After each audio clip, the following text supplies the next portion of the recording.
When the holidays start to feel a bit repetitive, reach for a Sprite Winter Spiced Cranberry and put your twist on tradition.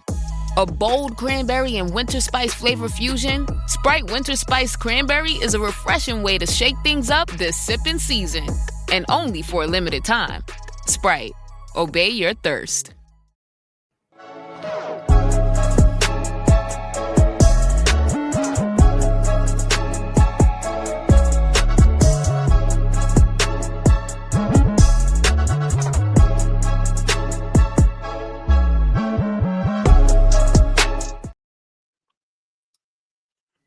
Hi everyone, welcome back to the Social Media Derby. We got a lot to chat about this week. Obviously, Mo Salah, Paul Scholes' comments about Ruben Amorim. Arsenal took a rare L in the league, bounced back in the Champions League. Chelsea are in complete disarray and Reece is not here again. But before we get into the episode, for those watching on YouTube, please subscribe to the channel, like the video, leave a comment down below. For those listening on the audio podcasting platforms, please follow, give us a 5-star review. And of course, the views expressed in the podcast are just entertainment purposes, all jokes, nothing too deep. So yeah, bear that in mind. How are you lads doing? Khem's back in the building, 2 Arsenal lads. Nash has left me on my Jack Jones again. How are you guys doing? All good. Same old. Same old here, mate. Surviving, thriving, top of 2 tables. I don't really know what else to say. Been a crazy week, man. I can't remember, I think, a week like this where you've had like so much off the pitch stuff going on. But we'll get into the Liverpool stuff in a minute, Khem, because I don't think we've even chatted. You've been absolutely ghost in the group chat since the Mo Salah stuff came out, so I want to get your opinion on it. But let's get the United game out of the way. Sorry, only 1 game a week, so we might as well clear that one up. 4-1, mate. We absolutely battered Wolves. But one thing I will say, Wolves are flipping rubbish. I was so close to swearing then, but they are so bad, so. I mean, we let them score, which I said last week. John T was like, "No chance they're even going to score." But I was like, "Don't worry, let United rock up, and they'll definitely score." And sure enough, they equalised in the end of the first half. But even that first half, I think we battered them. We had so many chances, half chances, were just completely wasteful. And then in the second half, we just put them to the sword. To be honest, I'm mad we didn't run up the scoreboard and get like 5 or 6 because we had still even more chances to score. But yeah, Bruno Fernandes, 2 goals, 1 assist. Mason Mount even played pretty well again. He's picking up some form. And Buemo scored again. But we were saying in the group chat, man, Cunha, that guy wanted a goal so badly. He was trying everything to try and get a goal. And he comes away with an assist, but it's one of the stinkiest assists you'll ever see. That first goal, that is one of the worst passes I've ever seen. He absolutely cocked that up. He's so lucky that Bruno somehow managed to shovel that in the goal. And the Wolves keeper is diabolical. So, yeah, but we get a win. So that's my take on the game. What did you, man? Obviously, it was Monday night. We're on Monday night, basically. We're Monday Night FC right now, to be honest. We're playing every Monday. What did you guys make of it? Io, first off, what did you make of it, bro? Did you watch it live? No, I didn't watch it live, but yeah, I saw the goals, and yeah, that first goal might be one of the worst things I've witnessed in my entire life. That was honestly up there. Come on, we've seen some Gyökeres goals worse than that. Nah. Put some respect. At least that is the most. Everything as you said. Gyökeres goals. Shut up, man. True that. The pass was terrible. The finish was just it was just like trying to make magic out of nothing, and then the keeper, how he's not saved that. But yeah, if you guys aren't beating Wolves the way they currently are, then I say that now, and I say, but if we get a 1-0 win over them this weekend, I'm going to be spewing. So, Wolves in their current form are not a Premier League team. So, yeah, I think it's a good confidence booster for you guys. But, Mount looked good from what I did see. Like, that run he made was a great run and great finish. So, credit where it's due. But, yeah, I guess you just got to kind of judge it with taking a pinch of salt, I guess, because it is Wolves. But again, I could be regretting these comments if we come out looking pretty lackluster against them, which I doubt is going to happen. But anything can happen with the Arsenal. But yeah, good result for United for sure. I think there's 1% chance of that, mate. I think there's if there ever was like a certainty that a result's going to happen, Arsenal at home to Wolves is right up there. I'm obviously reverse judging it right now, but at the same time, I can't even believe that's going to be strong enough. Like the way Wolves were. 2 points, guys. They haven't won a game in the league so far. We are. I know it's 15, 16 games that we've played. It's still before the halfway mark, but I don't know if we've ever seen a team as bad as this. Like I lived to see that Derby team. You guys as well. We all did. Like they were really bad, but I swear down they had more points than 2 at this point. This is like Hall of Fame, Hall of Shame stuff from Wolves. They're so bad. But Razor, let's get into. Did you see these Paul Scholes comments about Amram?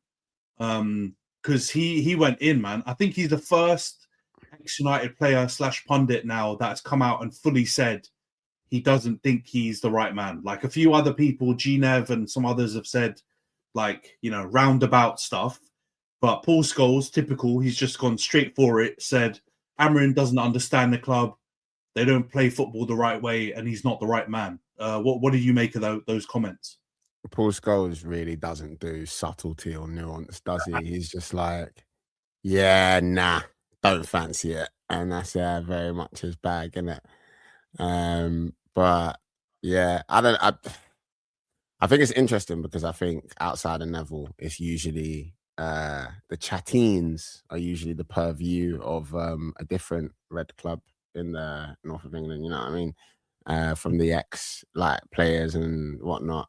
But I do feel like it's one of them ones where he's saying something like players don't stop being fans of a club just because they play for the club, and they don't stop being fans of a club just because they've achieved great things at a club. Do you know what I mean? And I liken it sometimes to some of the criticism made by like former Liverpool players, excluding Carragher, some of the stuff that Henry said about Arsenal. Do you know what I mean? It's like they're saying it from a position of a fan, but also a fan who's done it.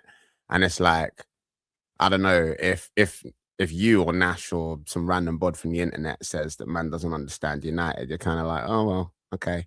You know what I mean? Paul Scholes says it, like, it's pretty damning. But, you know, does it move the needle?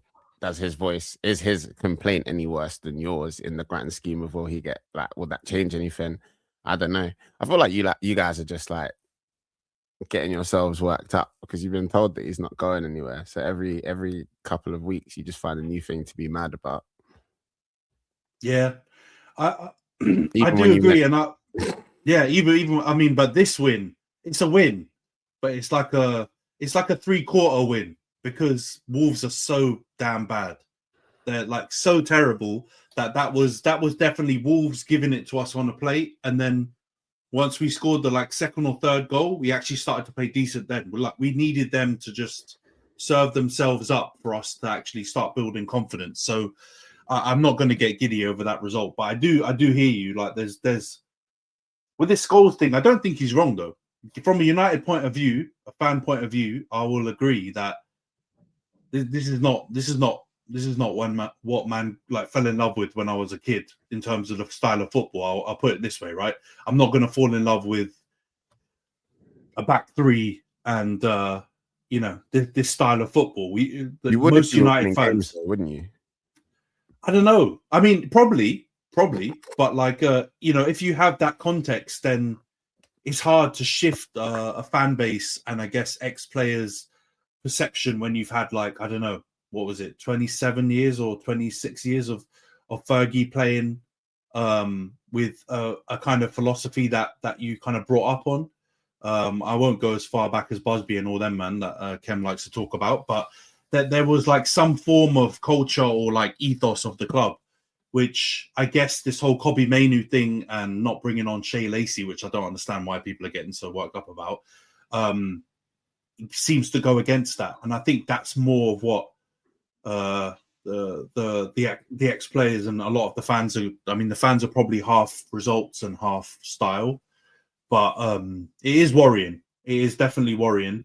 But yeah, we've got too many pundits out there that just have podcasts and have different forms of content sharing their views, and most of our pundits anyway don't, they're not Keown, let's put it that way. They're not going to like go and pom. I know G-Nev did a lot more, but now he's kind of harsher on United.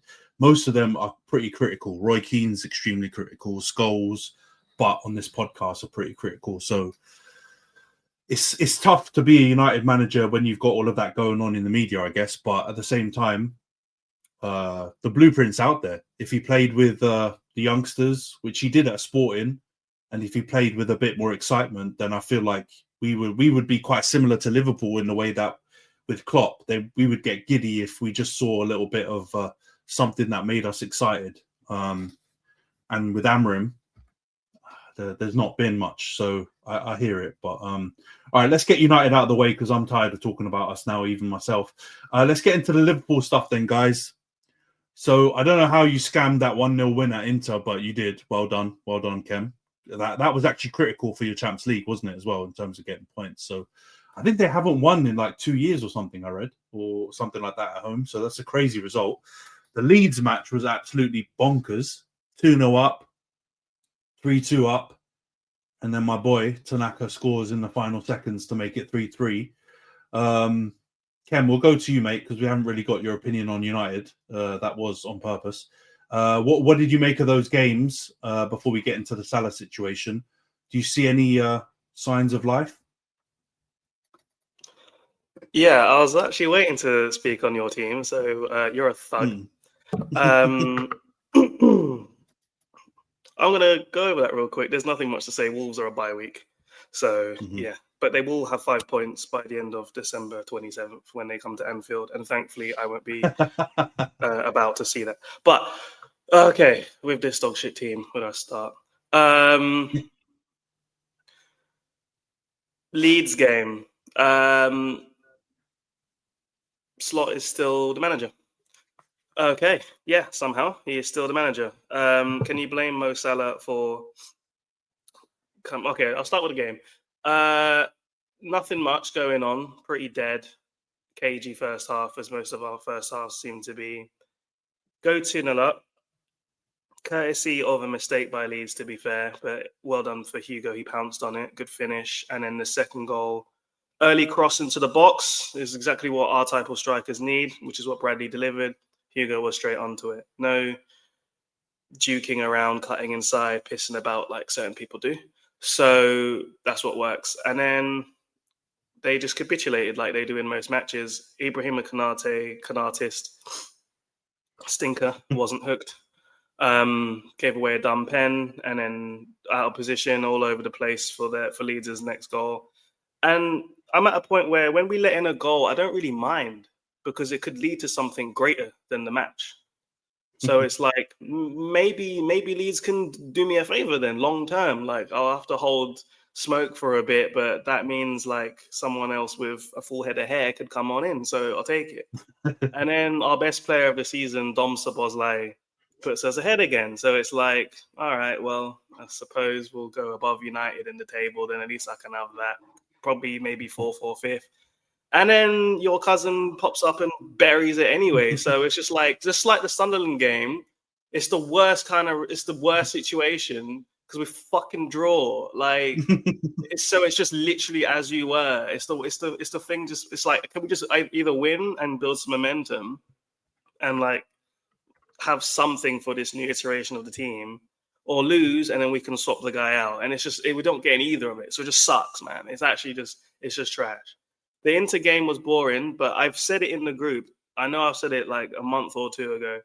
The diamond finally came out. That's the only formation I can see with the new players they brought in this summer. That makes somewhat like some kind of sense.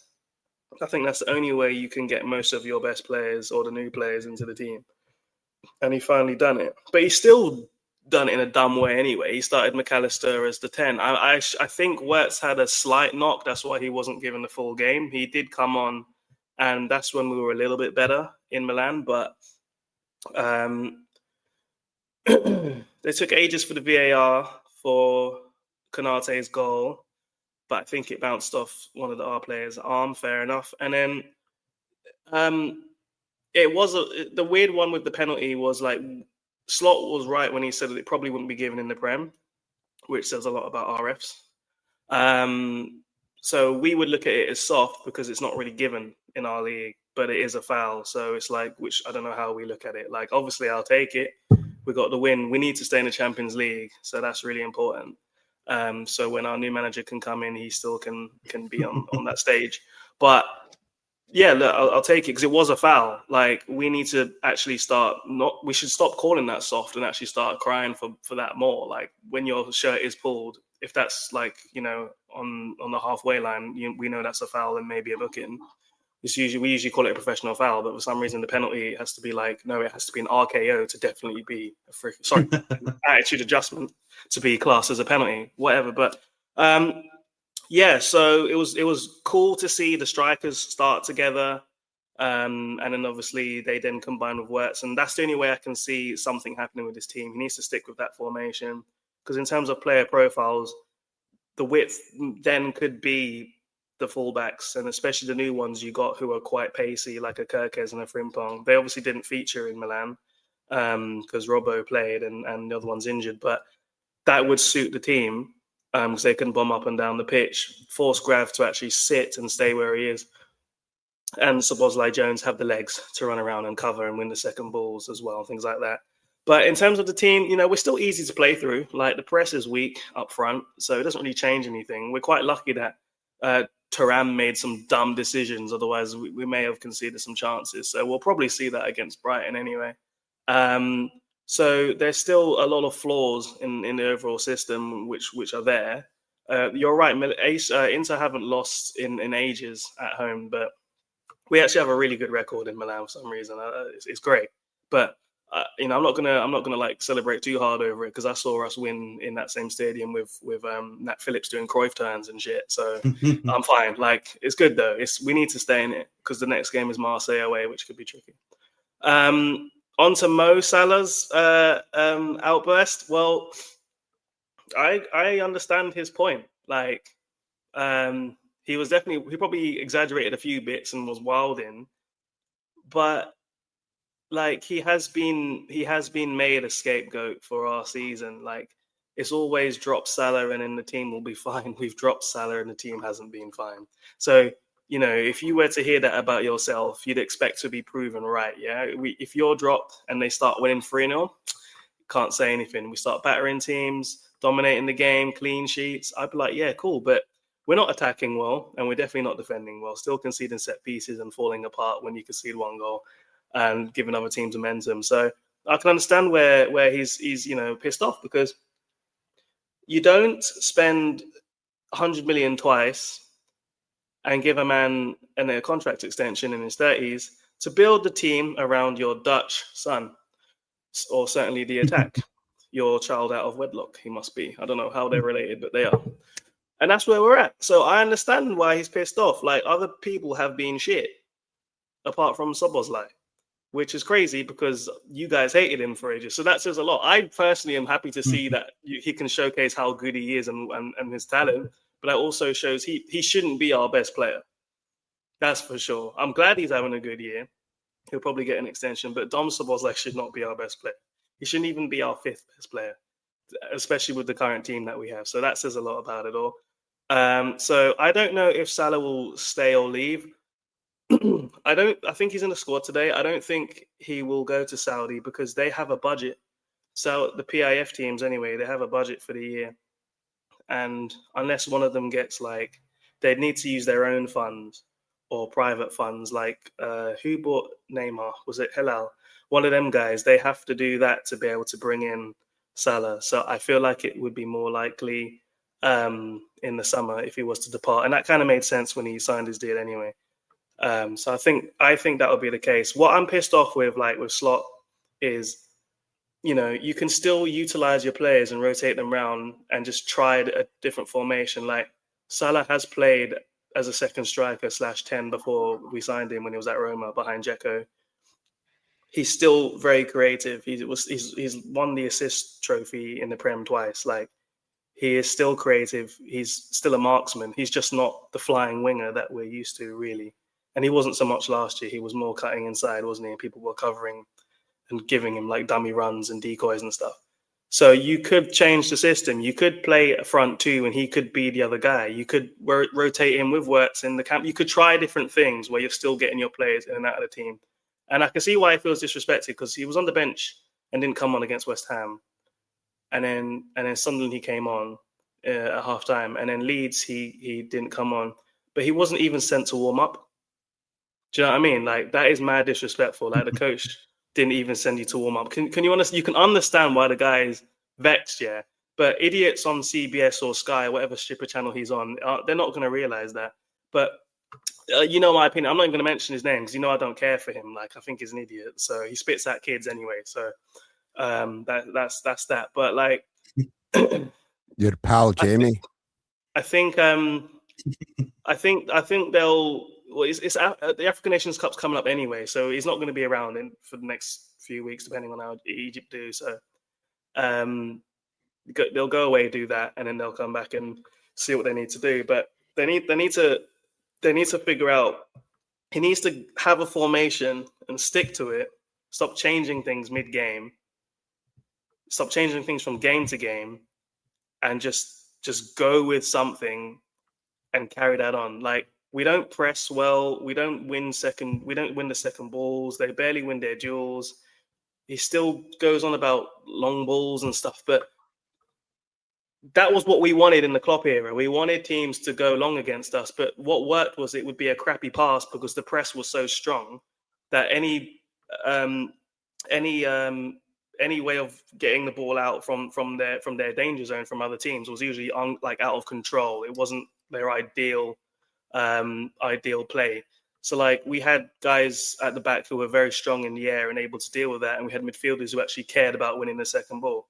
Our press is crap right now, so it's easy for teams to navigate their way through the team. Like, I just think I'm really glad City beat Madrid, and I hope Alaves can do something as well, just to free Xabi.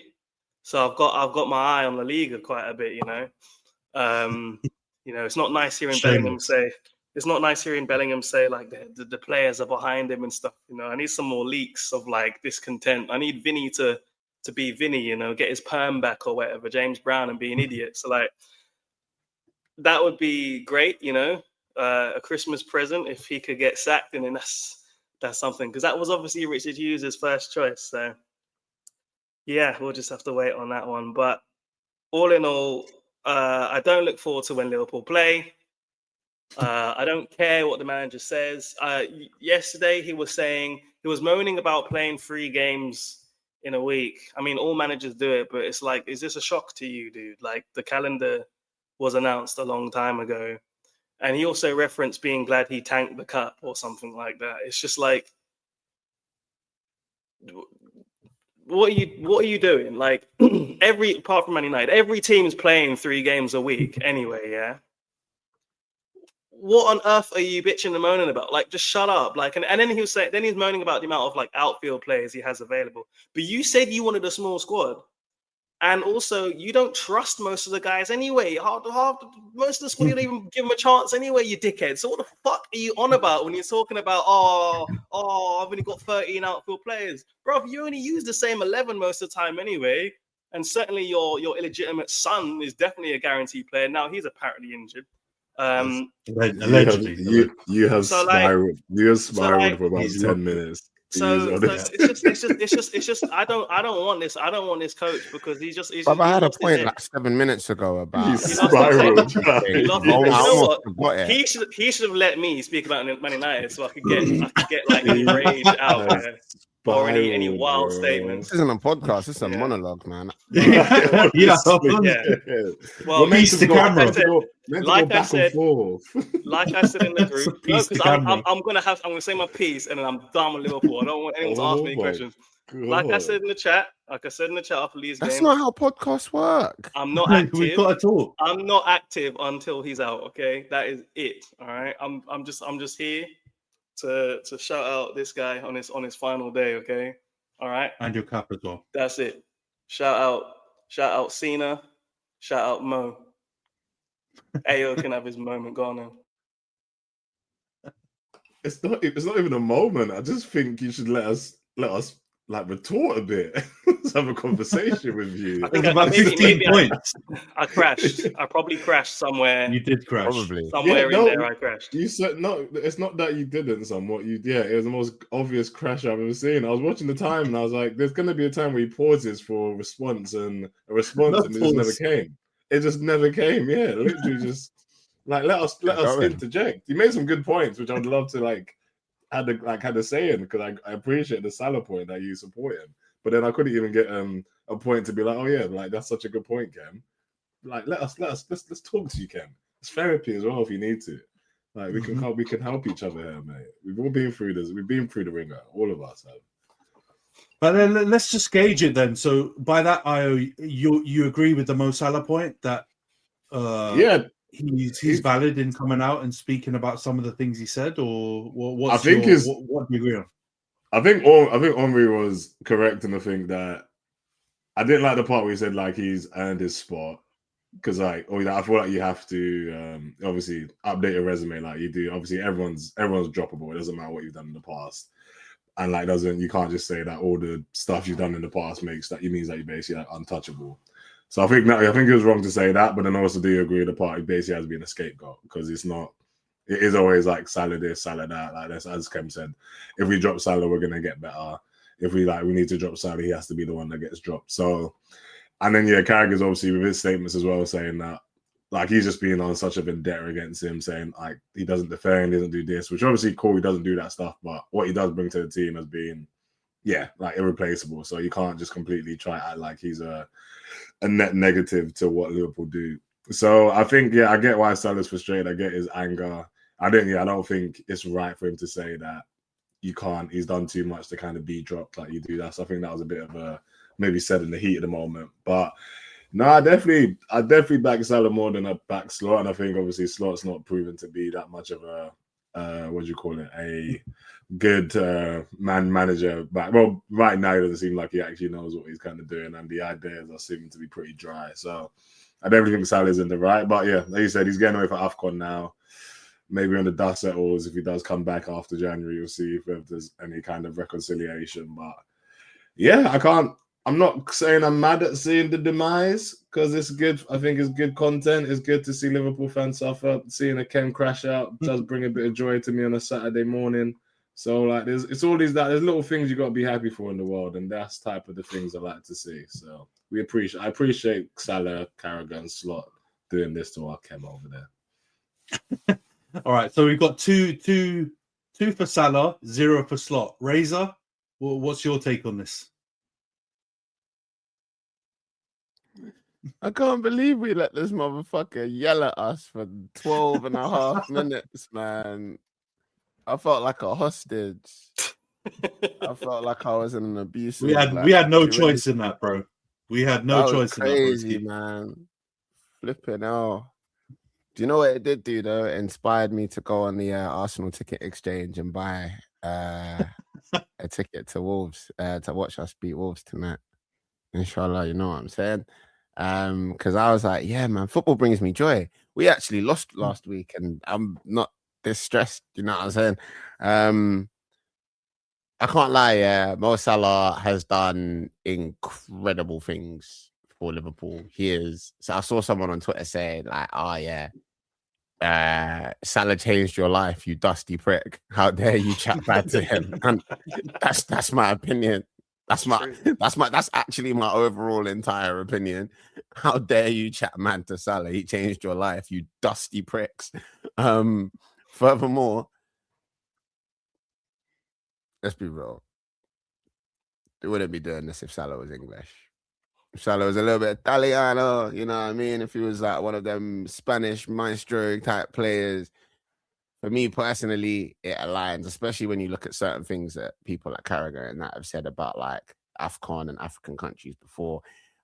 We know about like the whole thing with Kante and that, like the docile, humble African player. They don't like someone like Salah talking his shit, but if he can't, who can?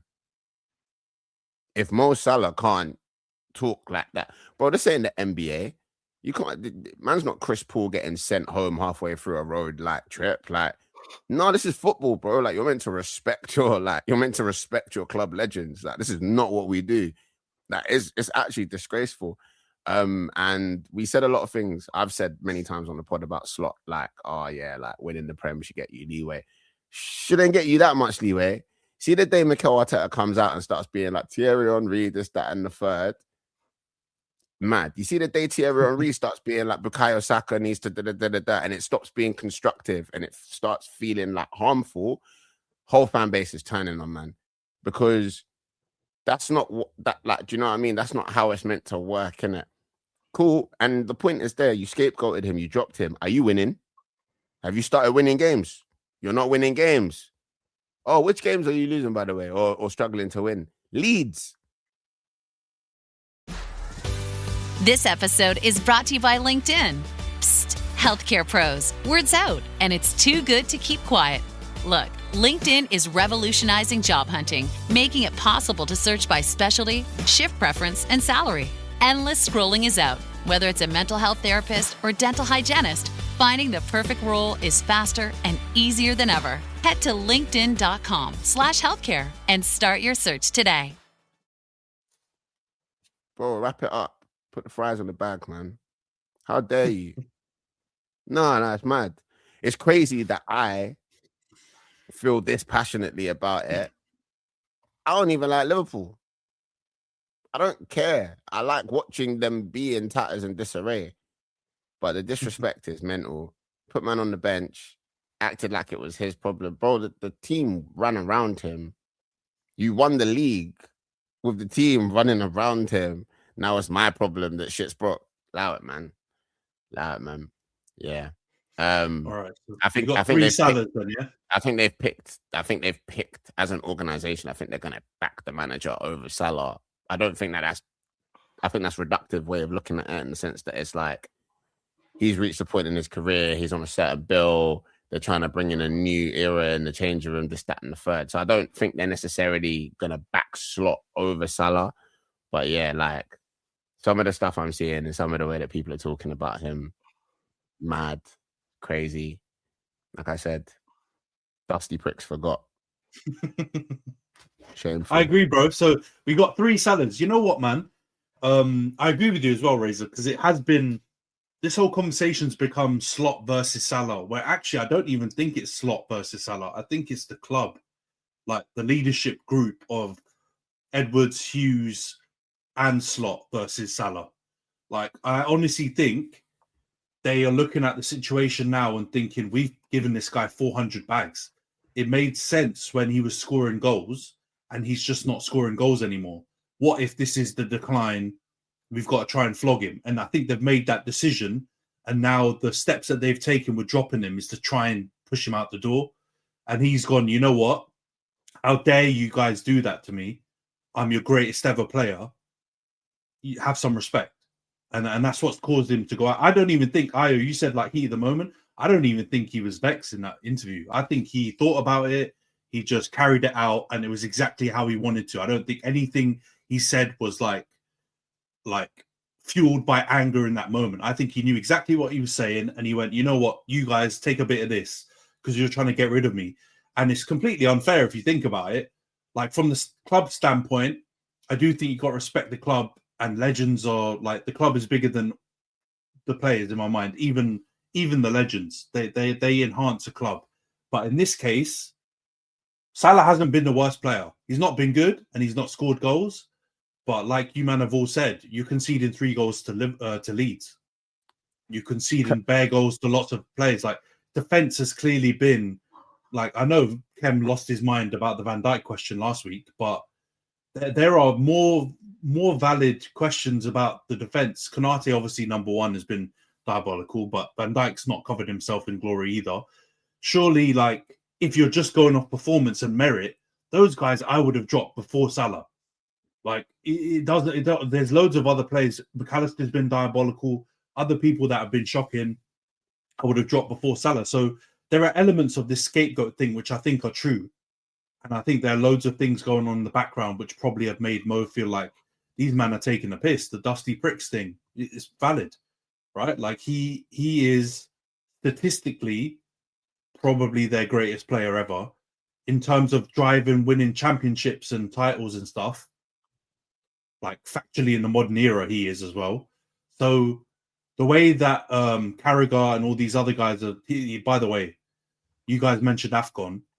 Carragher's got some brass knuckles on him to even talk about AFCON the way he was chatting about it before. Now suddenly he's saying Egypt are the greatest ever AFCON team, and he hasn't won anything for them, and bring AFCON into the conversation. That boy doesn't need to talk about AFCON anymore going forward. He's got some... he should not be using that. He should not be using that for his... Yeah, like his rant was almost as long as Khem's on Monday Night Football. Like it was crazy. Shouldn't even mention that rat's name, man. Don't even like him. He got retired by Martin Skirtle and Daniel Agger. Shut the fuck up, man. Don't even speak character. All right. Let's not start another rant. Sorry. It's just like. But I said this a few weeks ago when Johns hosted one. When I think you ducked the United loss. This is like Brendan. Slot is Brendan. No one realizes it. It's just sentiment because he won the league. Okay. Suarez played out of his freaking mind that season, but Gerrard lost his balance. Whereas this year, like, we got it done because certain men obviously couldn't keep up. But like Salah was the 13-14 Suarez for Slot last year. Then we signed a ton of players, did the same thing that year, but it was a bunch of like rubbish people. Like we brought in average guys, Mankilo. These ones look rubbish. So Lambert, Barini, all these odd players, Lallana at the time, they didn't make any. They weren't actually good, and we wasted a lot of money on that. These ones were players that are in demand. Well, at the moment, he's looking very odd. Barini-ish. But all of you wanted Isak in your team in the summer, so let's not switch it up now. But he has been Prem proven. You can say what you like about Wirtz. Obviously, the Bundesliga doesn't always translate to the Prem. Stinks. But he has been very good over there, Player of the Year twice, and did win the league unbeaten. That doesn't mean anything. Right that might not matter in the Prem, but I'm saying that there were good players that were signed, and the manager's not putting it together. That's his job. So yeah, you could say Edwards Hughes wanted to get some of that money back from his salary, etc. But it's his job as the coach to harness the talent that he's been given and make it work. And he's a poor man manager. You can look at the situation with Kwanzaa, Harvey Elliott, Chiesa, all these players. Yeah, it's true though, but he's not a good man. He's actually not a good man manager, and he doesn't trust half his squad anyway. So what can you do? It's him. But they're picking a side because they hired him. They have to. Sadly. Yeah, I mean, it's crazy stuff. I think. So quickly, let's go around the pod real quick before we move on to the Arsenal segment. We'll start with not you, Khem, because I'm worried about a rant with you every time you speak. Razor, do you think Salah's Liverpool career is over? Yes or no? It's not looking good, bruv. It's not looking good, bruv. I think just because it's like the ego off, and it's like if they're back in Slot, you can't keep Salah there after some of the things that he said. I personally think they should give Slot the boot, but I'm probably too emotional, and I'm not paying him 400 racks a week to cuss me out in the media. Apples, oranges. Yeah.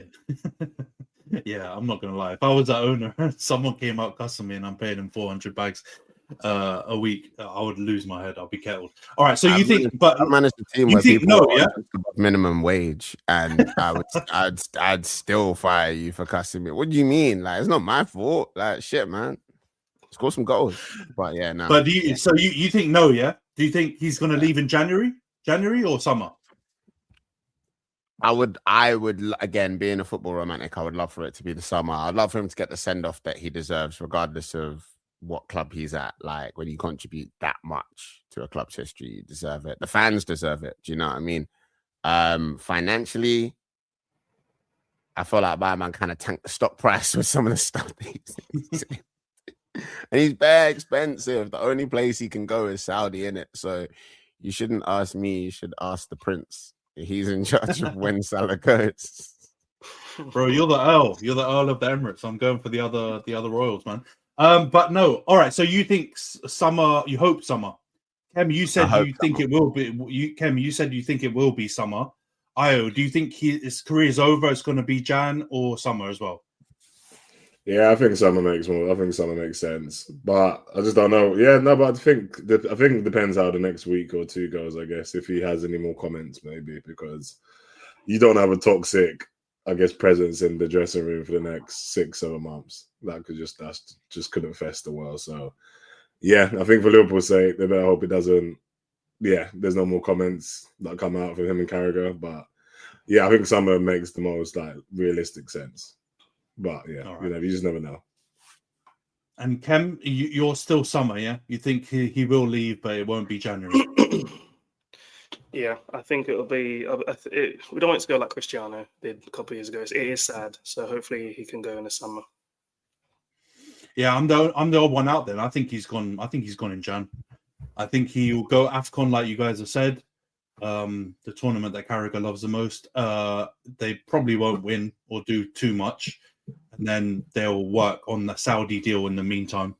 I reckon. I know you said the stuff about the PIF, Khem. I agree, but Salah is their North Star transfer that they want to get. They've wanted him for ages. I get that, like the cultural influence it could have to have like the greatest ever player from that kind of region, Middle East and North Africa and whatever. But I think they'll make an exception. They'll find some scratch in the side of the couch to make it work. You're not going to get 100 mil. You're probably going to get like 50 or 60 or something along them lines, probably best case scenario. But I think they'll make it happen because I just think these guys are not going to want to pay 400 bags for a player that they're not even picking. And I don't think they're going to force Slot to pick him. I think they're going to do everything they can to back Slot and force Mo out. So I think, I think he's going to go out sad the same way, kind of like it's a little bit different with Cristiano because at least he did get a send off when he first was at United, but the second time he kind of got ushered out the side door. So I think it's going to go that way, which is sad for him. Brighton, Spurs, and Wolves will do us a favour, and then it'll be a new manager for Mo to return to. It'll all be well. Wow. All right, let's see how it goes. All right, let's go on to the Arsenal segment then. So yeah, a bit of a wild week, lads. You were early kickoff on last Saturday, taking a very last minute L to Aston Villa. Obviously, the memes have been absolutely wondrous after that last goal. Everyone's been chucking in the memes of all the players like smashing the ground, just falling flat, looking dead after that Buendia last minute goal. I think it wasn't.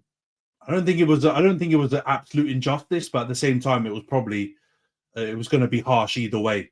Either team got a last minute goal. I think probably you guys kind of match each other. And a draw probably would have been a fair result, but I think it's done wonders for the title race.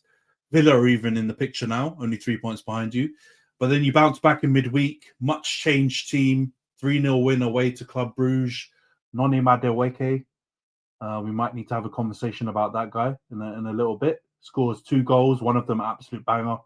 Martinelli scores as well. So we'll start off with you, Io. What did you make of the 2 games? Save the Noni bit. I want us to talk about that in a little bit. But just, what did you make of the 2 games?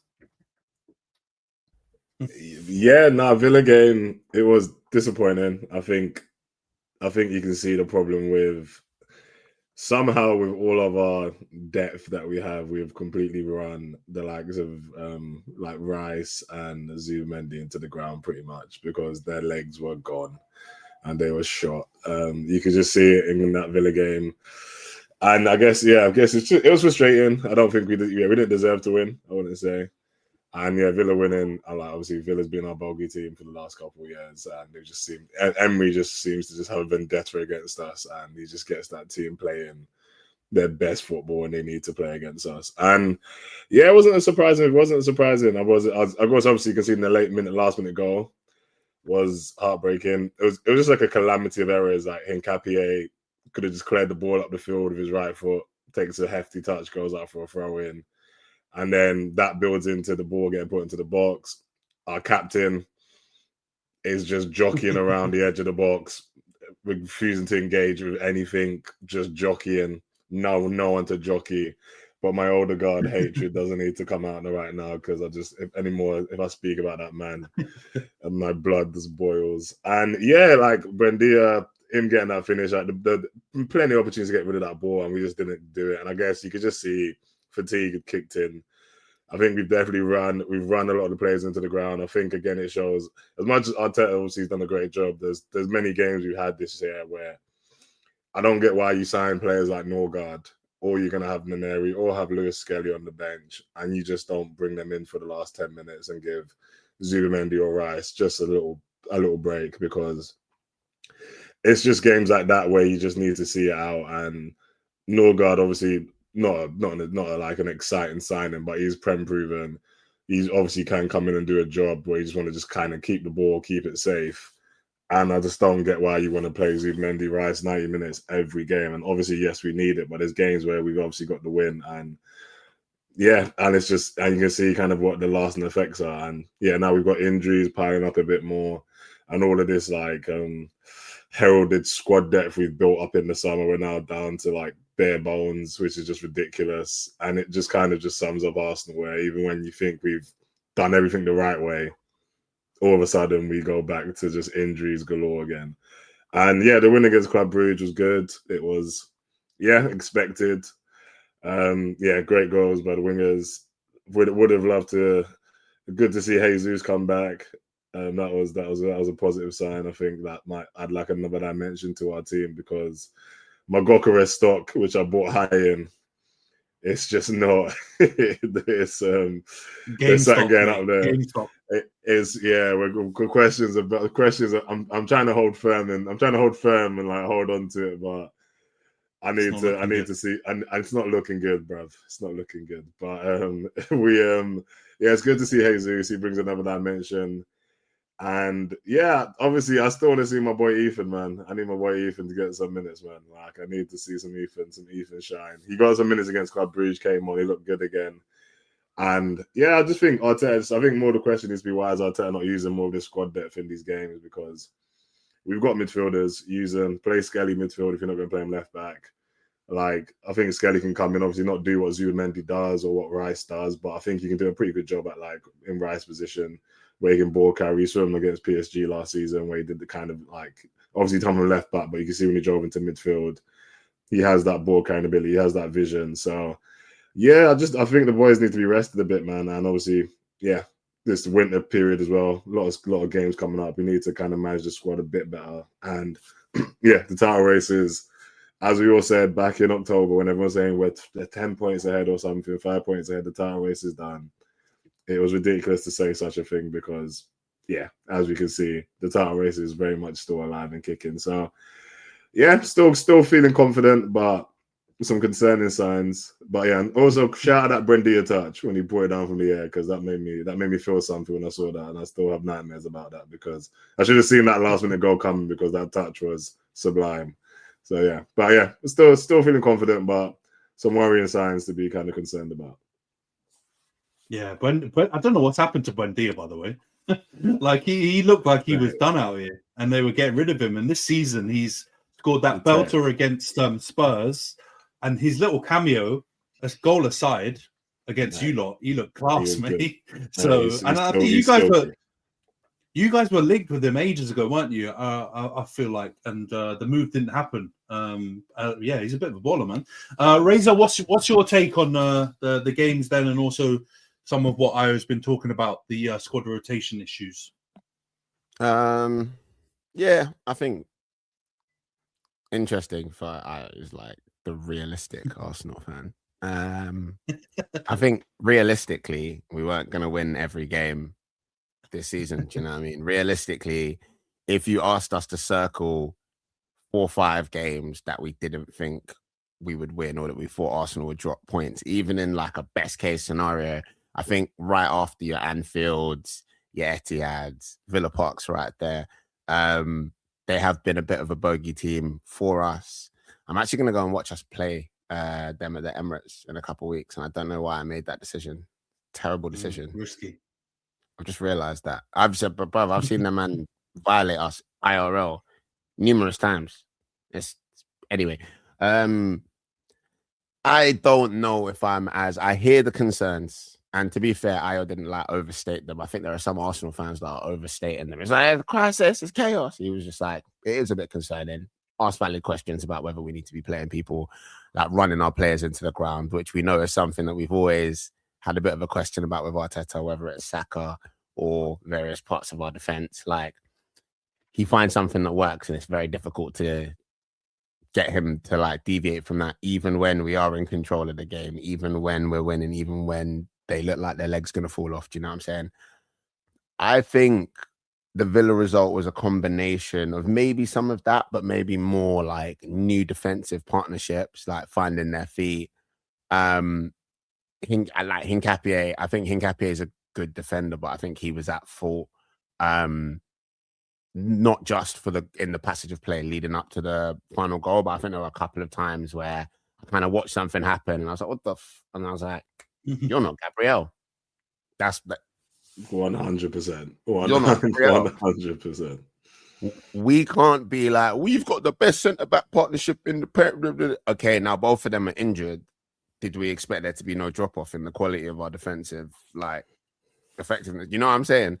So for me, us conceding more than we did, I'm not like happy about it, but I understand where it came from. I feel like that's quite there. Do you know what I mean? Also, if you like football, regardless of what team you support, unless you support like flipping Spurs or Birmingham, yeah, if you like football, that's what football's about. Do you know what I'm saying? Like, unless you like that kind of last minute kind of thing, whichever team scores that goal, most neutral football fans, unless, like I said, unless you're like a fan of the op of one of those teams, you're going to watch that and be like, that's class, that is. Limbs. Didn't even kick off again afterwards. Final kick of the game. That's football, man. That's that. Like, someone's got to win, someone's got to lose for you to have those moments. I personally, of all the ways that we could lose, of all the ways that I've seen us lose to teams that I feel like we could have played better against, that's what I think. This is when Arsenal fans start sounding entitled. Like, oh yeah, like how could we lose to Villa at Villa? Like, yeah, Villa had a weak start to the season, but they're doing their thing. They're on a crazy run right now. They've got players that are filled up with confidence. Like, do you know what I'm saying? And that football is a game of form and a game of confidence. Do you know what I mean? So for me, I struggled to be like heartbroken, crestfallen. Some of the memes, even, you know, there was this whole discourse about, oh, they're on the floor. Like, why are they doing this? They haven't lost the league. Shut the fuck up. Even Thierry, shut up, man. Shut up. Yeah, that bot was so asinine. That bot was so asinine. Seeing people critique that. I was like, why? Ridiculous, yeah. Why are we micro-analyzing in slow motion man's immediate reaction to losing something that they've been working on for the past 90 minutes? Some of the people that are criticizing their reaction couldn't run for 90 minutes, let alone play the game and then lose it. Brother, you should see me at Power League on a Wednesday if someone scores a last-minute goal against us. Don't get me wrong, I'm not fuming about it for 3 weeks, but like I will punch the floor. I will be like, for fuck's sake, I will start shouting at my teammate. Anyone who's got a problem with that is either trying to generate views, has never played ball in their life, or just has a thing against Arsenal. I don't know what it is. And then when you see people like Thierry doing it, and oh, you know, when you have not won, then you shut up, man. Love you. You're a legend. All this, that, and shut up. That's my thoughts about the Villa game. Like, we lost to Villa. Villa are second in the table. Like, they're a good side. They got a good home like record. They're on like against us, and they're on the up. I think it's hard to be heartbroken. And then we went and, you know, turned Club Brugge over and gave them a Champions League pamming, and business as usual. We're going to hopefully do the same thing to Wolves today. And I'm continuing with the same energy that I feel like we had before. I feel like we are going to lose games. I feel like people are going to get disappointed and people are going to put in tired performances. Unlike United, we're not just playing every Monday. Do you know what I mean? Like, that's it. Like, so there are a lot of players that are adjusting to stuff. I still think we're going to see Skelly in a midfield role. I still think Ayo's going to get his more of Ethan. Pause. I still think we're going to get like those cameos. And it's kind of like, You know, if man's telling everyone from Jonty to Thierry to shut up, like, do you know what I mean? Like, let's just watch. I feel like most of the times we get ourselves. It's the celebration thing as well. Like, that's a perfect example. Like, you're micro analyzing something that happened a couple of days ago because you've got nothing else to talk about, or like that's what we have to do now, and we have to focus on this thing. Realistically, you know, all the question marks, the Noni question marks, the Trossard question marks, the Martinelli question marks, most of them, as time goes on, they look funny in the light. So I think we need to add the Gyökeres question mark as well, bro. I think we've had enough game. Question mark in it, but I think Gyökeres, I'm happy with what Gyökeres is doing. How? Everyone's like, he needs to score goals. Wait, hold on. Let me ask you a question. Everyone's like, our striker needs to score goals. Are we winning games? Are we creating? Are we winning games at 1-0, 2-1, or are we scoring goals? Do Arsenal have a goal scoring problem? All right, this is not aimed at you, right? Oh, I don't think it might be aimed more at Io and Johns, right? So what you're saying is the same Havertz argument, right? If that is the case, why even bother get Gyökeres? You got him because he's this gunman and, you know, all this Bane shit and whatever else. He's been worse than Havertz. And then I don't want to hear anyone talk about Gyökeres invading space or link up, or he could never link up, right? He's shit, right? But come on, bro, his link up is dead, right? He is Swedish Lukaku from a touch and link up perspective, right? You just wanted to get Lukaku. No. He's got a score. He's got a score for the rest of the rivals and everyone to keep quiet, because he's not going to do the other stuff. Like, just get rid of him and bring Havertz in. Like, Jesus is making my Jesus' finished take look a little bit stinky as well, because he looked very good in that Bruges bit, right? Bro, Gyökeres, big question mark, bro. Come on. There's a question mark in terms of there's a question mark in terms of is he going out and getting having 4 or 5 goal performances? Like, no, that hasn't happened yet. I do think that will click. Has that happened for your striker?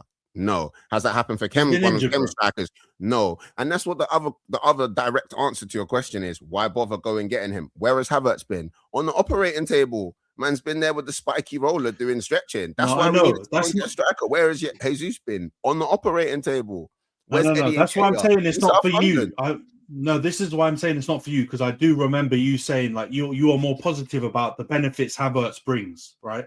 But there were a lot of Arsenal fans out there that didn't like this. We're helping the team. Other people are scoring. They were very strong on we need a bagsman. No way did you guys buy Gyökeres to just do a shit version of what Havertz does. That is completely correct. It's disappointing. Like, I'm trying. There's definitely a lot of cope, I think, with because I've done it myself when I see the whole like what he does when everyone says he's occupying space, he's occupying defenders, and other people are scoring. That part is true, but it's definitely a cope. Obviously, that's not what we signed him for. We signed him to be like a different striker, to know where the goal is.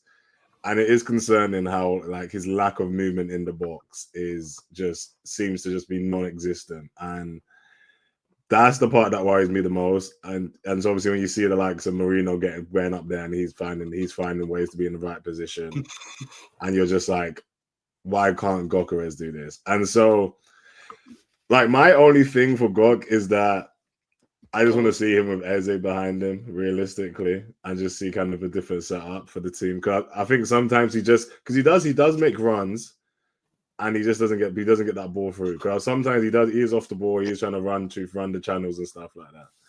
But what's wrong with you guys? I know you need to pause. You guys are sick. Just relax. Act like we've been here before. Just look. I can see what you guys are, bro. I don't know. We're always here with you, bro. Just sniggering. I don't know if I've been in that. I don't know if what'd you call me? I don't know if I've been in that place before. I don't even know what you're sniggering at. Was the Eze behind him or something? My goodness. Let's not derail the discussion. You know what you said. You know what happened. Yeah, I don't know what I said. I just everyone started sniggering, so I knew there was a pause coming. No, but apart from that dubious bit, I agree with your sentiment about Gyökeres. You like, come on, guys. Let's just be real. The positive Arsenal fans are the ones that like what Havertz brought. I like what Razor's saying. I'm not like disagreeing with that point. That has credence to it. But most Arsenal fans wanted their striker to come in, bag, and actually be that killer up front. And apart from the Leeds game, and maybe one or two other performances, a lot of what I've seen from him has either been a little bit of huffing and puffing or just downright shit. Like, I'm just being honest. Like, it, and I'm not saying that like my striker's the best. Sesko's also not been amazing, been injured for a lot of time, whatever. He hasn't, like, Ekitike has actually looked pretty good. But Isak is obviously the in the league. It's just a bad year for Swedish strikers, guys. It's just a bad few months for Swedish strikers. Look at them in their national team. I think they need a reset in the new year. I actually I like Ray's point. Like, he does bring an element to the team that they didn't have before. Because That's Arsenal, they had that. So what I mean is, like, it's different to what Havertz. It's two things. Like, he's right. You need the depth up front, or in overall, but also Arsenal. They never really relied on goals from one person over their last few seasons where you've been competitive. So what he does is enable like others to get involved in the game and be a threat. Obviously, I do get the overall point, which is you sign a striker, you expect them to score goals. It's quite clear Swedish strikers with their own celebration, whether they're covering their face or sticking their thumb out, it's not going well for them. So maybe they need to just focus on training pitch rather than FIFA celebration moves. But like, I get both points, but to go back towards what Ray is saying, it's good now because you're winning. If these continued like results go against you, and maybe if you do get overtaken in the league or anything like that, then obviously question marks would be had, because at the end of the day, if you do spend quite a lot of money on a striker, when everyone does say you're a striker, where you do expect them to score goals, like I'm looking at Isak and it's like, bro, are you gonna play football or do you want to focus on being a marathon runner? Like, I don't know what you're supposed to what you're doing right now, dude. But like, so Joey Barton, my goodness gracious. Actually, that was actually incorrect, because running's definitely something he's not been doing anyway. Because his pressing is terrible. So I'll take back the running comment, because he doesn't even press. So that was incorrect. But like, don't crash again, please. But Gyökeres has added an element to the team that they didn't have, especially against more physical teams, against their strikers. So I think it's a bit of both. He does need to start scoring, but we also need to go back to actually giving new players to the league, like at least give them a full season before you fully critique them. Like, we need to go. I see what you're doing. I see what you're doing. You sneaky little guy. You've gone too far. No, because I just critique. No, because I'm saying this. Well, I got my thumb. Isak has been in the league, so I'm going to continue to judge him because he's been in this league. What about Wirtz? Wirtz has been dog shit. Don't give him this excuse. He should be given some time to actually, before we can judge him if he was a bust or not. You can't call someone a bust in December. I'm sorry, Lapioche didn't get time. Lapioche didn't get time. He did get given I will time. never ever get. No, he did not. Yes, he Souness did. was on his ass after a few weeks. That's one person. 90 million, whatever, and the media were after him.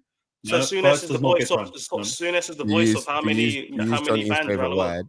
To use Johnny's favorite word, this is getting a bit disingenuous now. Super You can't be going off Souness. No, Pogba was given plenty of time, and he had about 3 different coaches. No, he as well. wasn't. Let's remember. The most disingenuous part of this is referring to Souness as one person. Like, he's not just spitting. He's not just saying these comments straight down the camera. He's one of their legends on massive platforms, like rising up all of the dodgy newspapers to try and get onto him with the xenophobic stuff. Let's be real. It's not just Souness, and it's not just Pogba got loads of time. So that's the only reason why I'm cutting you on that. Although I would say Gyökeres is not the same as Wirtz. He costs 50 million. Wirtz costs 115 or whatever. And then like he's in the normal kind of what is a standard transfer fee price bracket of player now. I want the viewers. So shouldn't get that. This is why the pod is the way that it is, because we were talking about Gyökeres and we ended up with these men having an argument about Pogba and Wirtz. This is I don't even know how that we saw no. Don't do this. Don't do this. We all saw. Turn on We What do you mean? Don't you just run the tape? it's Monaco. we all F1 saw. turn one We here, all F1 saw. crashing. No. We all saw the angle he was taking with his I skids was for not saying signing that. longer Everyone time. assume that there's an angle here. No. The angle is always to cover your ass, bro. No, it actually wasn't. This is insane. No. Gyökeres can get more time. I think he's shit, but I'm gonna give him more time. He can still turn it around, right? Wirtz gets no time. He needs to perform right now. Gyökeres needs more hustle. Wirtz deserves more loyalty, and Antony needs to show more respect. Okay, because I was not freaking taking any crazy angle here. Okay, I'm saying no, not for German bums. But I'm gonna give him some time. Well, I feel like this has become very toxic. So the one thing I'm gonna say is, you see when Odegaard's on the pitch, he runs around. Don't rile Ayo up now, bro. No, much Milana's discussed. He runs around doing the whole like pressing everything thing, innit? Do you see Eze doing that? No. Do you think it's because Eze pulled up and looked at Mikel Arteta and went, "Yeah, sorry, Gaffer, that's just not how I play. I don't fancy it." No, different players are getting different instructions. The same thing with Ethan. Ethan comes on. Ethan's not trying to pass the ball to. He's looking for top bins. This guy just wants goal clips and nothing else. And that's the thing. I think we assume, because players can play in similar positions, we assume that the instructions given to them by the gaffer or within the system are the same. Gabriel Jesus is definitely not being instructed to play in the Havertz, Gyökeres kind of style. One, because he can't physically. But two, that's not his strength. That's not where we want to activate him in the system. And I think Gyökeres is being asked to do, you said we got him because he's a skeng man. He's being asked to do something that I think he's capable of doing, but slightly outside of the comfort zone that he's been in, running at guys and like bullying them on the outside shoulder and slapping it past the keeper in a one-on-one situation. Half of his goal clips are transition goals. So we're Arsenal. Man, them want to sit so solid crew times 2 behind the ball and just wait for us. How's he going to get them transition goals? So he's having to adjust, not just to the league, but also to a new system. And I think this is where you could call it cope, Lana. I think when he gets locked into what he's being asked to do, it's going to be scary. That's just hope. No, I think realistic Arsenal fan. No. I think my best friend.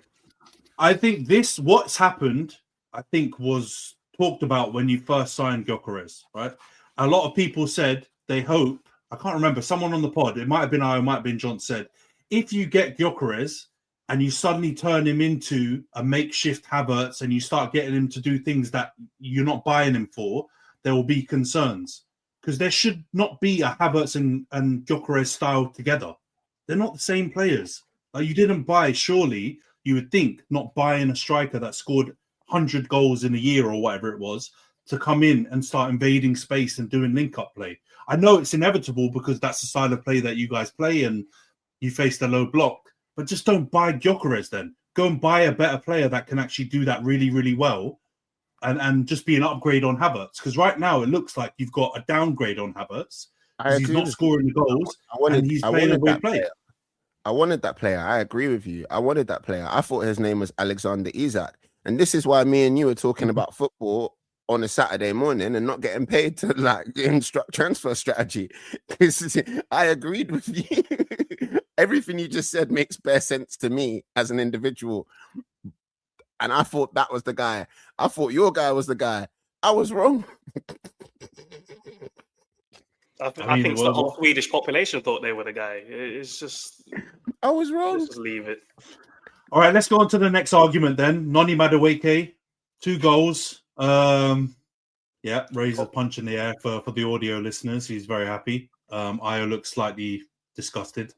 2 goals, unbelievable goals. The group chat was popping off pretty much immediately after it was going in. It became a bit of mutiny. Everyone was turning on everyone. Jonty was pointing at Lana was pointing at everyone basically back. Everyone was kind of disagreeing with it. Johns just shoots like erratically. Johns has no aim. He just wants to shoot and just take aim at anybody. That man is he's unhinged. He's unhinged.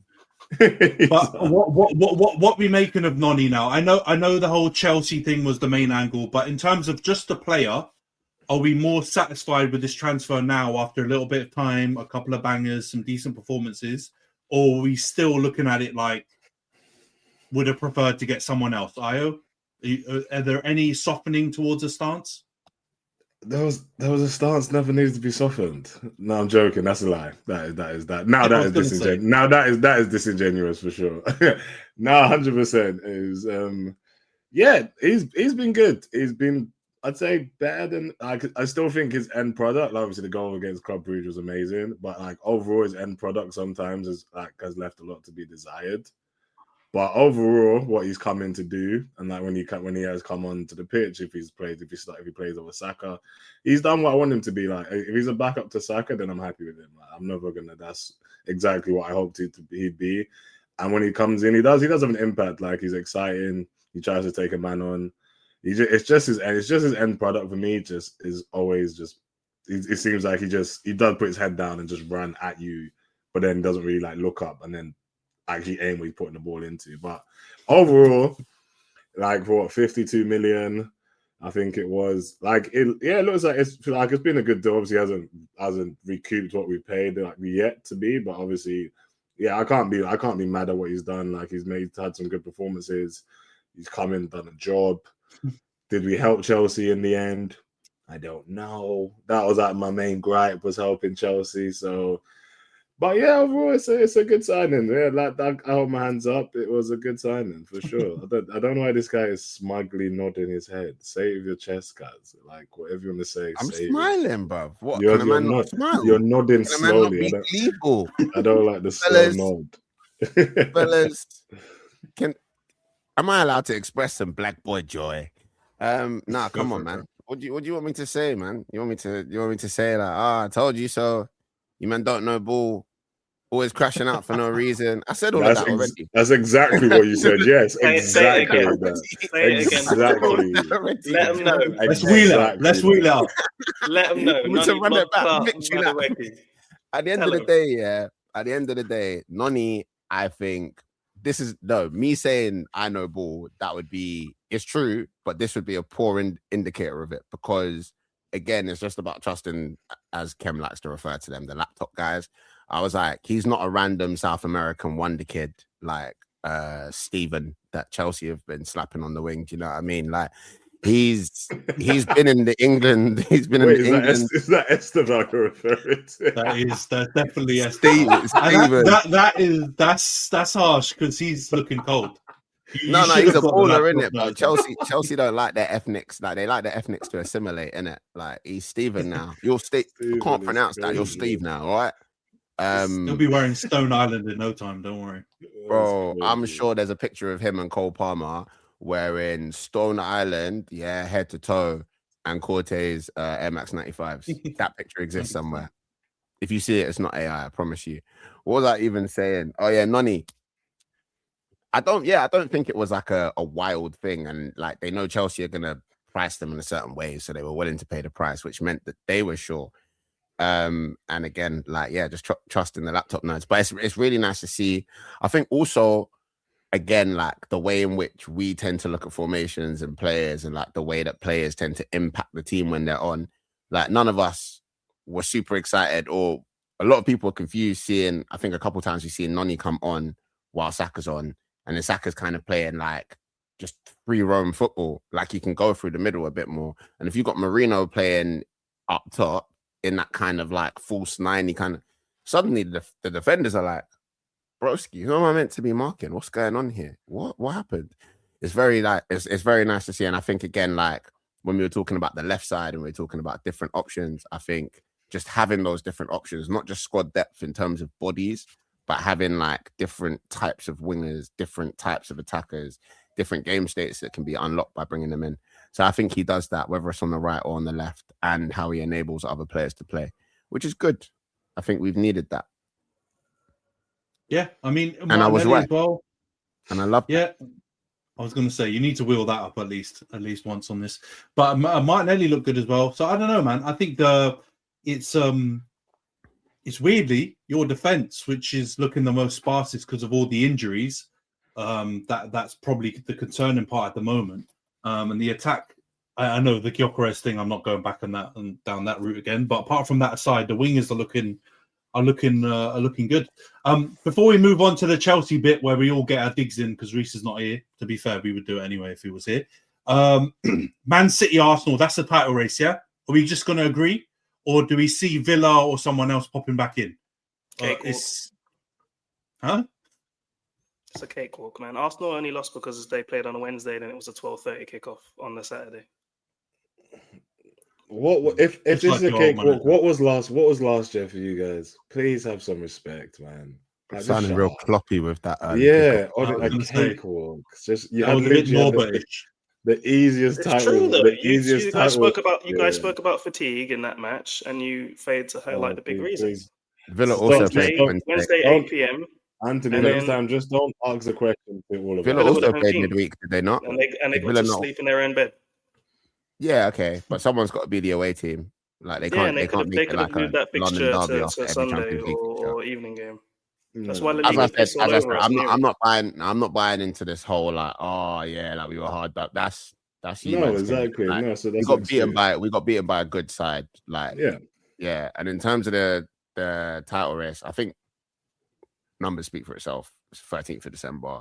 There's 2 points clear, 3 points clear. Mm-hmm. There's a bunch of teams that are all there in that thing. It's an active league, and also not anymore, bro. Not anymore. The top 3 are a bit adrift. So you man are 2 points clear of City. Villa are 3 points behind, and then the next team, which I believe is Palace, are like 5 points behind them. Yeah. So the reason why I'm asking is because Villa have kind of put themselves in it a little bit. But I think like no one's talking about Villa. They're just saying City, the great white shark is coming up behind you, and it's City versus Arsenal now going forward. That's why I'm trying to ask. Because I think Villa are looking very, very good, but conventional wisdom will tell you surely it's Arsenal versus City now, right? I think they'll drop off. I think it's still Arsenal City. I think Villa will be around, but I think it's still Arsenal City for sure. Villa are like last year's Forest. Yeah, like they're going to be there exactly. They'll be there. Might get top 4, or like even like Newcastle. Like they'll be there and thereabouts. But I think eventually there's going to be like a run. There'll be a run of like a month where just the fixtures won't go their way, and then eventually they'll drop off. But it's good what they've done to come back to where they started the season to where they are now is ridiculous. But I can't see them being in the title race come the end of the season. Oh, Hilton stay. Your beds are soft and cozy. No lumpy couch, no stiff futon, no shower line at crack of dawn. Oh, Hilton stay. When you want holiday comfort you can count on, it matters where you stay. Enjoy comfortable rooms and friendly service when you stay with Hilton instead. Save up to 25% this season when you book with Hilton. Hilton for the stay. Terms apply. Hey man, never doubt a Brummy is one thing that I've learned. So yeah. This is one thing I'm not so certain on. I was way more certain on Noni Madueke than I was on. You don't know, City man. guys. We don't talk about City, but we have to give them some props as well. They had a great game against Madrid, man. Doku balled out again, man. Don't say we don't do it. I said City are going to be in the title race pre-season. No, I know. Run the We need to tape. watch that one back because I Run the tape. We need to see that one again. I'm just saying that we don't have a City segment on the podcast. Yeah, we don't. We don't have a City segment, so I'm just saying we throw in a little bit of props, man. Jesus Christ! Look, everyone's crashing. Nico Gonzalez as well. He had a solid match. So they've got a team. The other Nico as well. Nico O'Reilly. Yeah. They've got a team, man. That competition, man. But no, they did well against Madrid. But I don't know with City because when I could look at that Fulham game where it was just pure chaos. Like I still think they have a few mistakes in them. Like they'll put you under some pressure, but I still think you guys are overall better and more complete than them. Like Arsenal, I think City are a solid second. Man.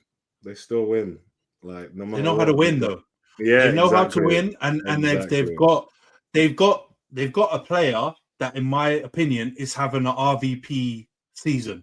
Like the RVP season that helped us win the league, where we basically were RVP's team.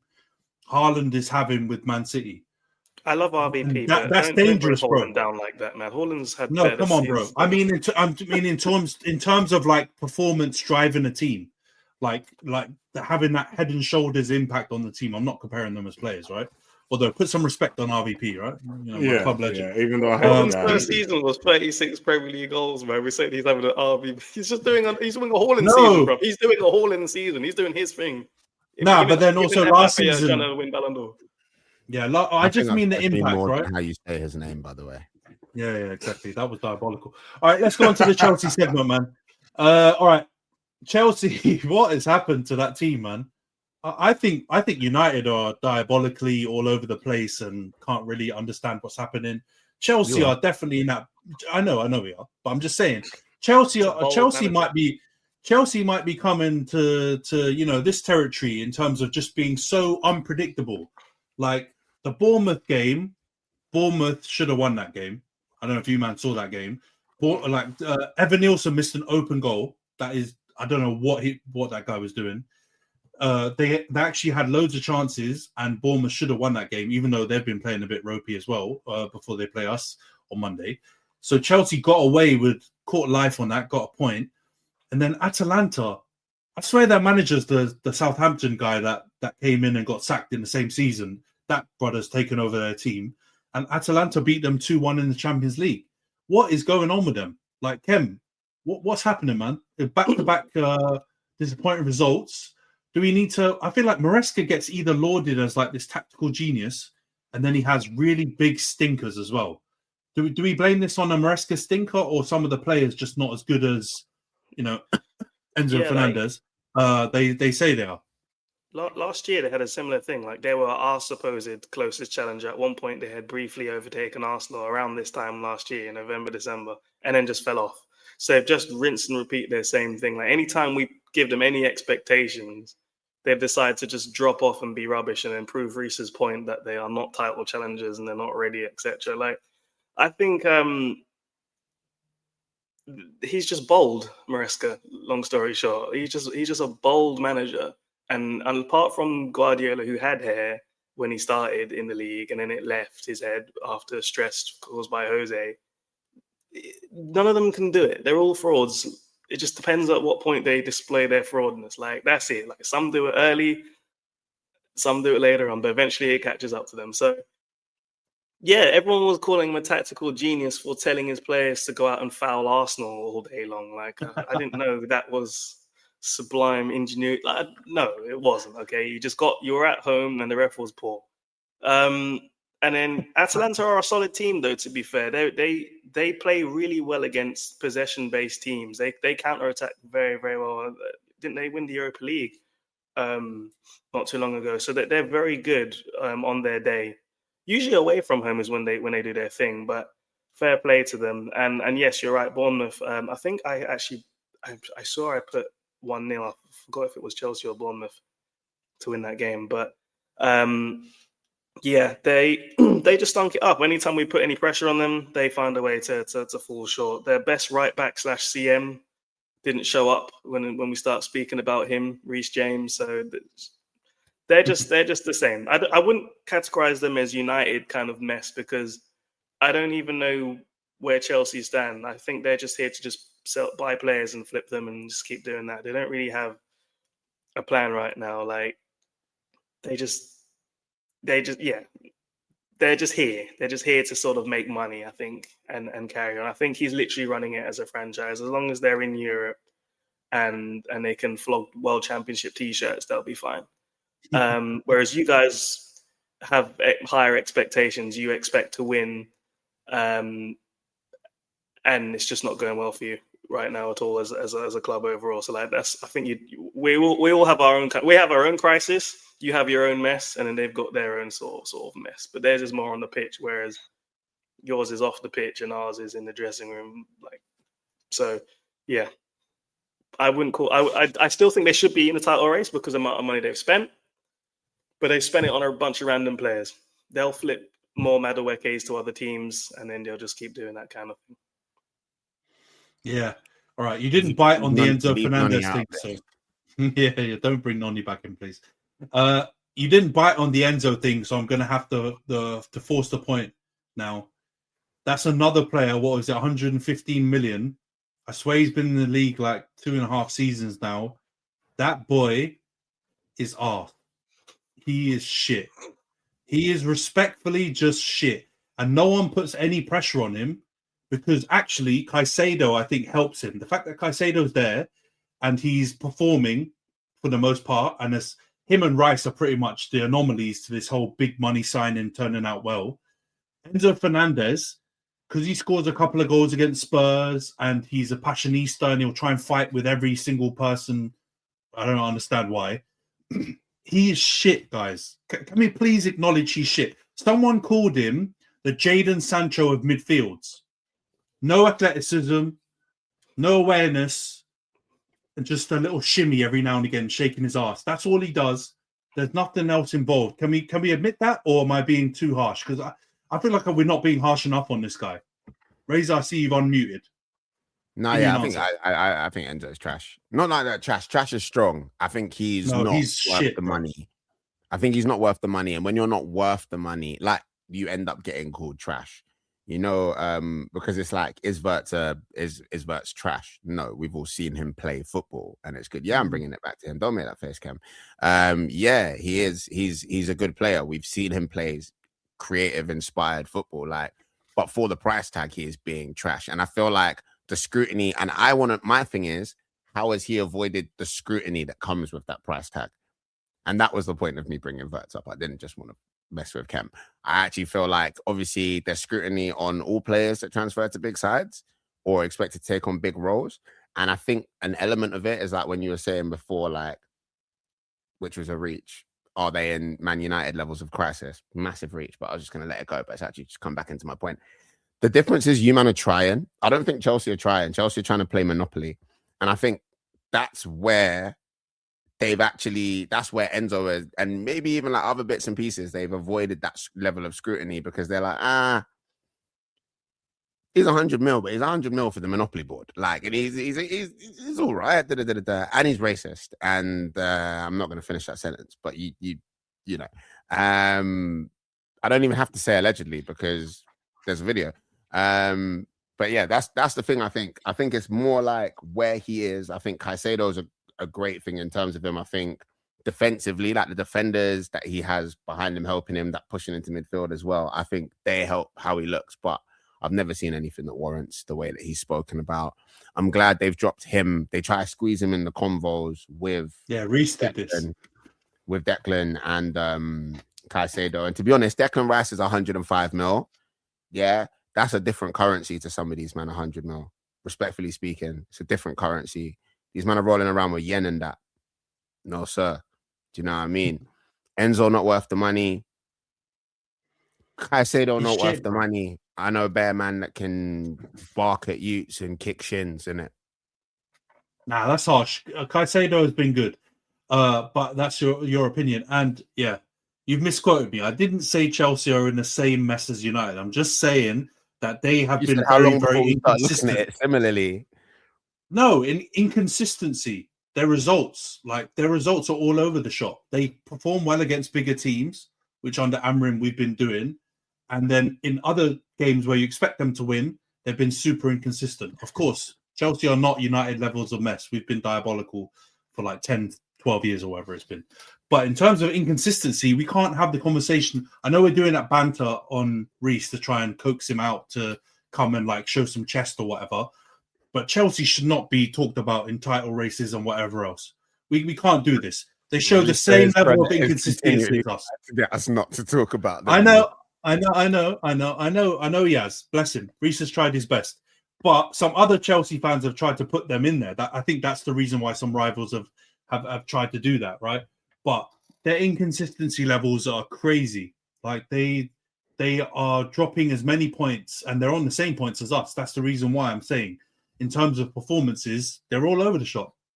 And yeah, man, I don't know, man. I think this Maresca thing, it might be one for us to watch, you know. It might be one for us to keep an eye on because I don't think he's not got the slot credit in the bank of winning something. I know Club World Cup or whatever, they can shout about that, but let's be real about it. He hasn't got enough credit to be able to be this inconsistent and not perform and push them into, a safer position in the top 4, which I think is probably his target. So I wouldn't be shocked if the Bournemouth manager or Glasner or someone like that went to Chelsea even mid-season. If they start to keep dropping down the table, I think Chelsea could be one for us to watch, because I think their board will get twitchy. So I don't know, man. I don't know. It's looking weird. Io, have you got anything to add before we get into the previews and predictions? Chelsea suck. That's the best you get. That's the best you get. No, I'm just I don't rate Enzo as well. I completely agree everything he said. Don't rate Enzo. I don't think he's very overstated. And like you said, they just get off for big games. But I think they're definitely a lot better than United, though. So, in that. All right, here we go. Here we go. That's what I said. Chelsea are shit as United. All right, let's go on to the preview, guys. All right. The update on the preview prediction table. Sorry, Io, you're still top, 53 points. Quick question. Are you not bored of saying that? It must be so repetitive. I've got to do it. It's the audio listeners, I appreciate you saying it, man. I just feel like I just feel like you might as well just skip that part, because it's just, what I mean? Well, no. We're not gonna get to that level of complacency. 53 points, 9 correct scores. Johnson's moved up. He's second now, 51 points, 7 correct scores. Khem is in third, 50 points, 9 correct scores. Reese is in fourth, same points, but 8 correct scores. Razor is in fifth, 44 points, 4 correct scores. I'm in sixth, 43 points, 5 correct scores. And Nash is seventh, 35 points, 4 correct scores. So we'll start off with the Chelsea-Everton game. Io, you go first. What's your prediction on this one? Surprisingly, after me saying Chelsea sucked, I've given Chelsea a 2-1 win, which would be, So, I've done Chelsea 2-1. Yeah. All right, fair enough. Johnson's gone 2-2. Ken, what's your prediction on this one? 1-0 to Chelsea as well, despite making fun of them. Fair dues. Reese has gone 2-1 Chelsea. Razor, what's your prediction on this one? I've gone 3-1 Chelsea. Okay, fair enough. I've gone 2-1 Chelsea, and Nash has gone 2-2. Liverpool, Brighton, bit of a bogey team for the Scousers. What's your prediction on this one? I've gone Liverpool 2-2 versus Brighton. I think, they definitely concede, but I feel like they might get a couple goals at Anfield. So, 2-2. All right, makes sense. You've gone for a draw. Johnson's gone 2-1 Brighton. Kem, what's your prediction on this one? 2-1 Brighton. This is definitely hope. He's hoping Slot gets the boot. No, I actually thought it was at their ground, but then I changed the score down from 3-1 to 2-1 when I saw it was at Anfield. This guy's been scarred too much with the results at Anfield. I don't want to see Slot anymore. Thank you. Fair dues. All right, Reese has gone 2-2. Razor, what's your prediction on this one? 3-2 to Liverpool. Okay. All right, high scoring. I've gone 2-2 as well. Nash has gone 2-0 Liverpool. Io, what's your prediction on Arsenal Wolves? 3-0 to the boys, to Arsenal. Only 3, yeah? Oh, only 3. I think, we think fingers. 3-0's good. I'll take a 3-0. I can't be mad at that. But. All right. Johnson's gone 4-0. Ken, what's your prediction on this one? 3-0 to the champions elect. This guy's all pathetic. Right. He's so pathetic. I just want you to know we can see you, and it looks shameful, disgusting. The league is yours, man. Never give up. You made me sick, man. Packers fan wearing a Dallas Cowboys hat. That is Kevin. I'm gonna say that's to give shout out to someone. That's giving a shout out to someone who's not well right. That was big up. That was dirty work. That was dirty. No. I'm saying it's a great cause, but I don't know. That's Kevin. I hate the Cowboys, but shout out Rob. All right, Reese has gone 4-0 Arsenal. Razor, what's your prediction on this one? I've gone 3-0, but it feels a bit conservative now. I'm not gonna lie. Wolves are really bad, but They are. It's the Arsenal. I feel But like this could Arteta be one of them. I feel like Yeah. Arteta will start bringing on the teenagers though if we scored too many goals. Yeah, that salmon ute is definitely touching the pitch in this game for sure. If you don't play salmon, I don't know what's happening, man. Someone said they got white rice and salmon. Exactly, bro. Signing tuna in the summer, innit? All right, and I've gone 4-0. I actually was considering going higher, guys, because Wolves are absolutely shit. But there's a little part of me that does think Arteta's gonna.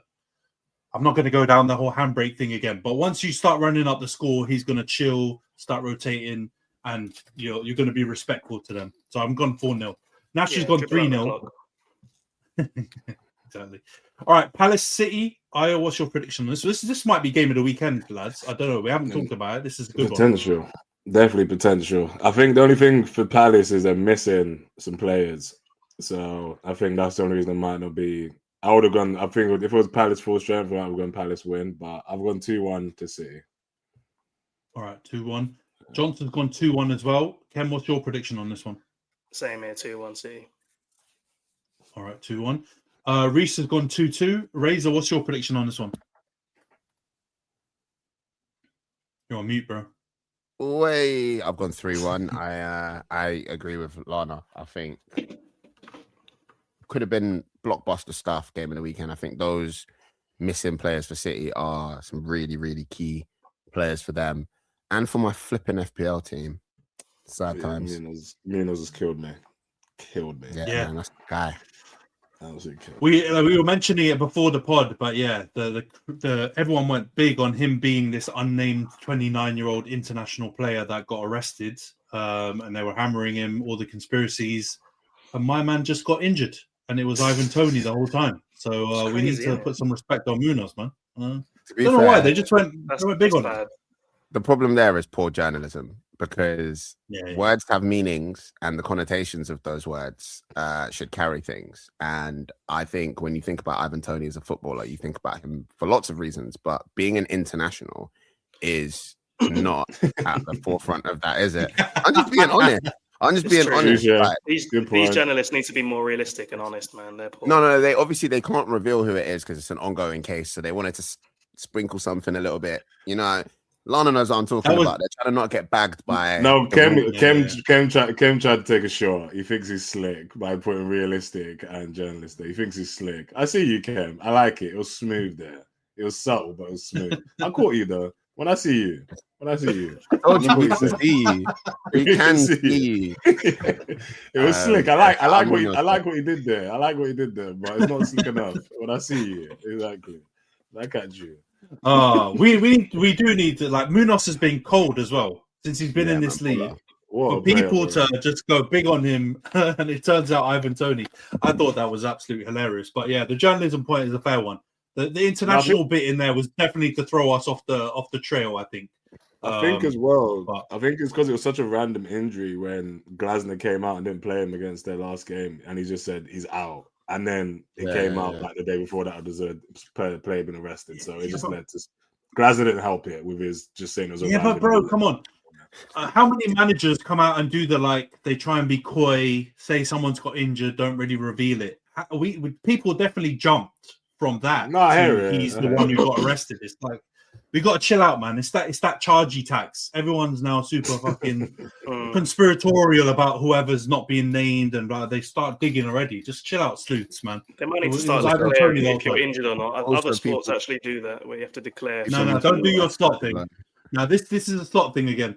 This is the Liverpool thing to try and share the team news before the game. Shut up, bro. You're allowed to keep it. I don't agree with him. I'm on to you, bro. Again, dude. I'm on to you, brother. There's accusations left, right, and centre today. I'm on to you, bro. Man. I know we say a lot of unserious things, but a semi-serious thing is people need to stop rolling up on Ivan Toney and making jokes or comments about gambling.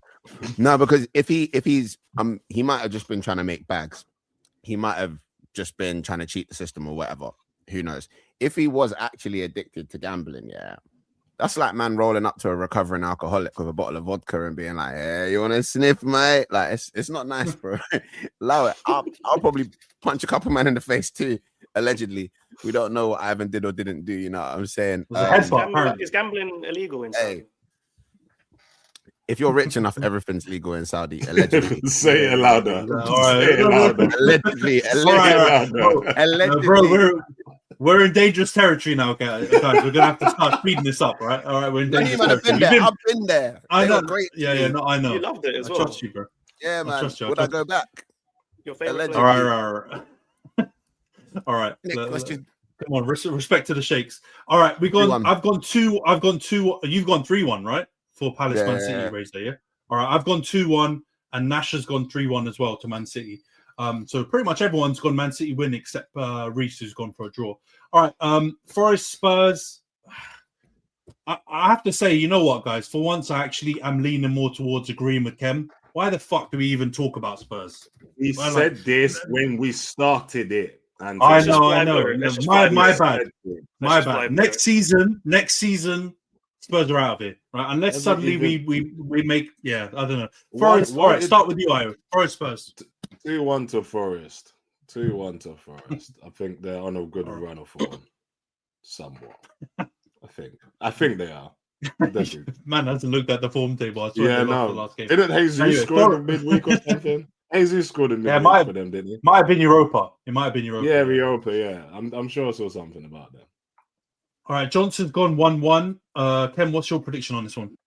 1-1, a goal each for Ange, mate. Fair dues. Reece has gone 2-1 Spurs. Razor, what's your prediction on this one? I have also gone 2-1 Spurs in the Ange derby. His man's not even there. We're still getting name checked. All right, I've gone 2-1 Forest. Yeah, Spurs are shit, man. All right, we'll go to Nash. Nash has gone 2-1 Spurs. All right, so we've got a couple. We've got mixed results, so that's going to be a bit of a that's good. having the same prediction as Nash is not good.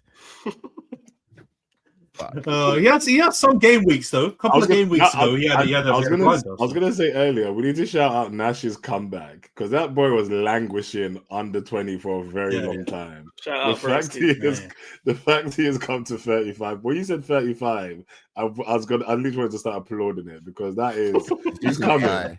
He's slowly getting there. Man. Something's going on. This is so condescending, but I love it. This is the man at the top just saying, "Well done." You've scrubbed together 5 pennies to buy a couple of penny sweets. Well done, mate. But no, Nash has made a mad comeback. He has. He's looking competitive now, so we've got to give him credit. Io, United Bournemouth Monday night. What's your prediction? I was gonna make a comment, but I realized they're not getting to the AFCON. But I was gonna say Semenyo takes it, leaves Bournemouth high, mate. So I've gone Bournemouth 2-1 win, but then I realized Ghana didn't make it through AFCON, so he'll still be here in a couple of weeks anyway. So unfortunately, but yeah, Bournemouth going to Old Trafford and win 2-1. That is generational shit, hasn't it? It is. I literally was going to make a comment and I was like, oh yeah, he's going to fly after AFCON, and I realized Ghana didn't make it. So shut up. Shut up. Oh man. All right, you've gone 2-1 Bournemouth. Johnson's gone 2-1 United. Khem, what's your prediction on this one? Congrats on having another game under the lights, because I know you don't get many. But 2-1 Bournemouth. Nice try.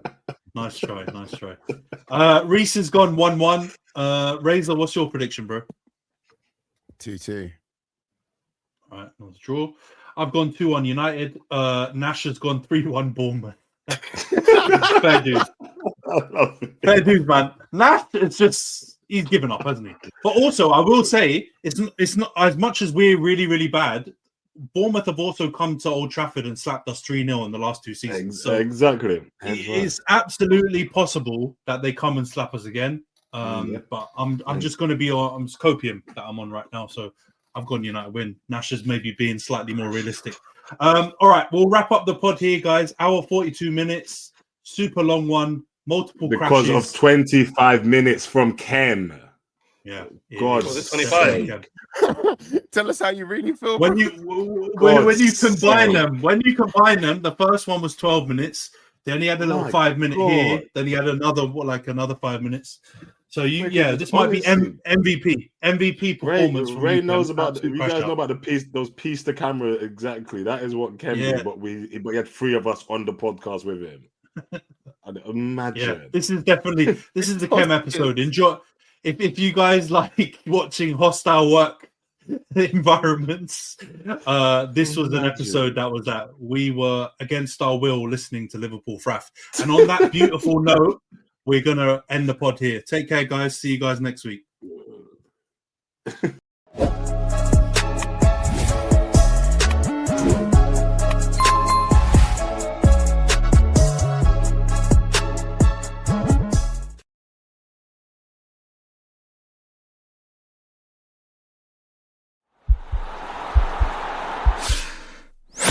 This podcast is part of the Sports Social Podcast Network.